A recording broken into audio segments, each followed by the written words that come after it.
Shalom, selamat pagi anak-anak. Senang sekali bisa bertemu dengan anak-anak sekalian. Sekalipun kita hanya beribadah dari rumah, tetapi tidak mengurangi sukacita kita bersama-sama. Dan satu hal yang Ibu Arni mau ingatkan, saat ibadah sebaiknya anak-anak jangan ada yang sambil tiduran dan juga jangan ada yang sambil makan. Tapi pada saat beribadah kita harus duduk yang tertib, duduk yang sopan, karena kita harus menghormati Tuhan Yesus yang sangat baik, yang selalu menjaga dan memelihara kita. Oke, semua sudah siap mendengarkan firman Tuhan? Nah, sebelumnya mari kita berdoa. Tuhan Yesus, terima kasih untuk pagi hari ini. Kami bersyukur untuk hari yang baru yang Tuhan berikan kepada kami. Kami juga berterima kasih karena Tuhan Yesus memberikan kesehatan kepada kami sampai hari ini, sehingga kami tetap bisa beribadah sekalipun melalui online. Terima kasih Tuhan, kami akan mendengarkan firman-Mu melalui cerita hari ini. Tuhan Yesus memberkati kami. Dalam nama Yesus kami sudah berdoa dan mengucap syukur kepada Bapa di dalam surga. Amin.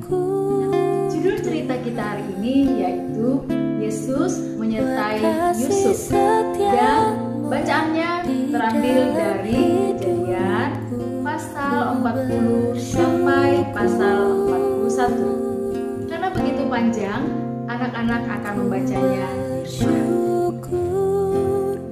Nah, anak-anak, minggu lalu kita sudah mendengarkan cerita tentang Yusuf yang pada akhirnya kesayangan bagi kepala.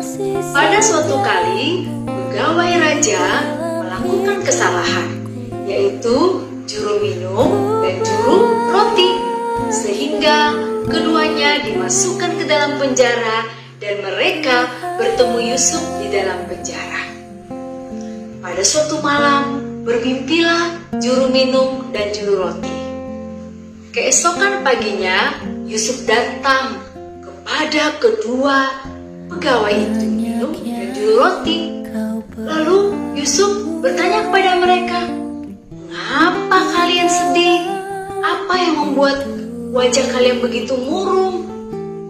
Lalu juru minum dan juru roti keduanya menceritakan mimpinya.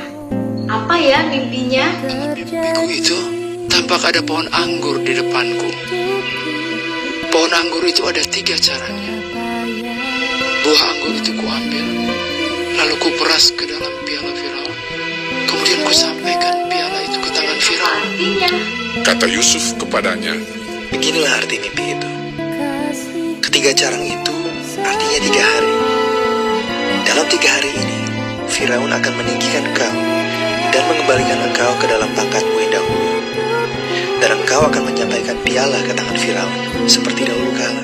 setelah juru minum menceritakan mimpinya kepada Yusuf, maka tidak lama kemudian mimpi itu jadi kenyataan. Dan juru minum ini kembali bekerja kepada Raja Firaun. Lalu Yusuf berpesan kepada juru minum, "Jangan lupakan saya. Kamu harus mengeluarkan saya dari tempat ini." Tidak lama kemudian juru roti pun datang kepada Yusuf. Dan Yusuf bertanya, "Apa mimpi kamu?" Dan juru roti memberitahu mimpinya. Apa ya mimpi juru roti? Aku pun bermimpi juga. Tampak aku menjunjung 3 bakul berisi penganan. Ada berbagai-bagai makanan untuk Firaun. Tetapi burung-burung memakannya dari dalam bakul yang di atas kepala. Yusuf menjawab, Beginilah arti mimpi itu. Dalam 3 hari ini, Firaun akan meninggikan kau dan menggantung kau pada sebuah tiang. Dan burung-burung akan memakan dagingmu dari tumbuk.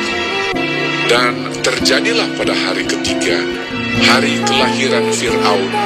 Maka Fir'aun mengadakan perjamuan untuk semua pegawainya. Kepala juru minuman itu dikembalikan mengembalikannya ke dalam jabatannya, sehingga ia menyampaikan pula piala ke tangan Fir'aun. Tetapi kepala juru roti itu digantungnya, seperti yang ditakdirkan Yusuf kepada mereka. Tetapi Yusuf tidaklah diingat oleh kepala. Tahun kemudian bermimpilah Raja Firaun. Raja Firaun bermimpi dan tidak seorang pun yang dapat mengartikan mimpinya. Apa ya mimpi Firaun dan apa artinya? Lembu-lembu yang buruk bangunnya dan kurus badannya itu memakan ketujuh ekor lembu yang indah bangunnya dan gemuk itu.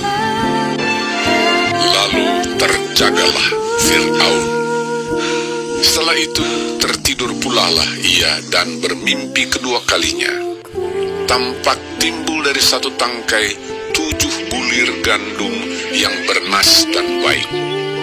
Tetapi kemudian tampaklah juga tumbuh 7 bulir gandum yang kurus dan layu oleh angin timur. Bulir yang kurus itu menelan ketujuh bulir yang bernas dan berisi tadi. Lalu terjagalah Fir'aun. Pada waktu pagi, gelisahlah hatinya.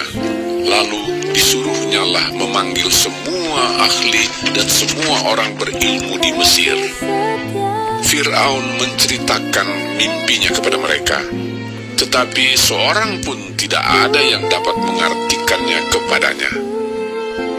Lalu berkatalah kepala juru minuman kepada Fir'aun, Hari ini ada di sana seorang muda Ibrani, hamba kepala pengawal istana itu.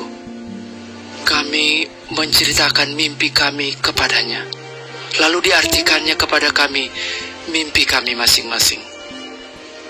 Demikianlah pula terjadi. Kemudian Fir'aun menyuruh memanggil Yusuf. Berkatalah Fir'aun kepada Yusuf, Aku telah bermimpi, dan seorang pun tidak ada yang dapat mengartikannya. Tetapi telah kudengar tentang engkau. Yusuf menyahut Fir'aun, Bukan sekali-kali aku, melainkan Allah juga yang akan memberitakan kesejahteraan kepada tuanku Firaun. Kedua mimpi tuanku Firaun itu sama. Ketujuh ekor lembu yang baik itu dan ketujuh bulir gandum yang baik itu ialah 7 tahun juga. Akan datang 7 tahun kelimpahan di seluruh tanah Mesir. Kemudian ketujuh ekor lembu yang kurus dan buruk, demikian pula ketujuh bulir gandum yang hampa. Maksudnya akan ada 7 tahun kelaparan. Allah telah memperlihatkan kepada tuanku Firaun, dan Allah akan segera melakukannya. Setelah Yusuf mengartikan mimpi Raja Firaun, maka Yusuf berkata, sekarang engkau harus memilih seorang yang bijaksana, orang yang pintar untuk mengatur segala makanan yang ada di negeri Mesir dan menyimpan semua makanan-makanan yang ada, gandum, padi, supaya waktu musim kelaparan datang, orang-orang Mesir tidak akan kelaparan. Lalu Raja berpikir, sepertinya tidak ada yang bijaksana seperti kamu. Baiklah, aku akan mengangkat engkau untuk menjadi orang yang dipercayakan untuk mengatur semuanya. Dan akhirnya anak-anak Yusuf diangkat menjadi orang kedua di Mesir yang berkuasa mengatur segala makanan yang ada, menimbun semua makanan pada masa kelimpahan, sehingga waktu masa kelaparan sudah ada banyak makanan yang tersedia, sehingga orang Mesir tidak kelaparan. Bahkan bangsa-bangsa lain termasuk bangsa Israel dan juga termasuk keluarga Yusuf pada akhirnya datang ke Mesir untuk membeli bahan makanan. Anak-anak, pelajaran apa yang kita dapatkan dari cerita ini?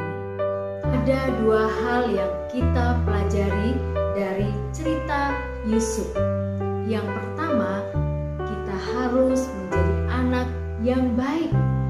Anak yang baik artinya anak yang dengar-dengaran, anak yang taat kepada papa dan mama, anak yang tidak pernah membantah, tidak pernah marah-marah kalau papa dan mamanya minta tolong, atau kakak dan adiknya minta tolong. Dia selalu dengan senang hati untuk membantu. Ketika papa dan mama menyuruh belajar, dia taat. Ada tugas-tugas di sekolah, dia taat untuk mengerjakannya. Dia tidak bermalas-malasan, tapi dia benar-benar dengar-dengaran. Yang kedua, mari kita belajar untuk menjadi anak yang rendah hati. Rendah hati artinya tidak sombong. Sekalipun dia pintar, sekalipun dia bisa mengerjakan semua tugas-tugasnya, sekalipun nilainya paling tinggi, dia akan tetap berkata bahwa itu karena Tuhan Yesus yang menolong. Ya, semua itu kita bisa karena Tuhan Yesus yang selalu menyertai kita, seperti yang dialami oleh Yusuf. Nah, anak-anak semuanya, kita mau seperti Yusuf, menjadi anak yang baik, anak yang taat, dengar-dengaran, dan rendah hati. Maka Tuhan Yesus akan sangat senang, akan sangat bahagia karena kita boleh menyenangkan hatinya. Biarlah cerita hari ini boleh menolong kita untuk semakin semangat, semakin setia kepada Tuhan. Kita rajin berdoa, rajin membaca Alkitab kita, rajin ibadah, maka kita percaya Tuhan akan semakin senang melihat semua yang kita lakukan. Biarlah cerita ini boleh menjadi berkat bagi kita. Tuhan Yesus memberkati.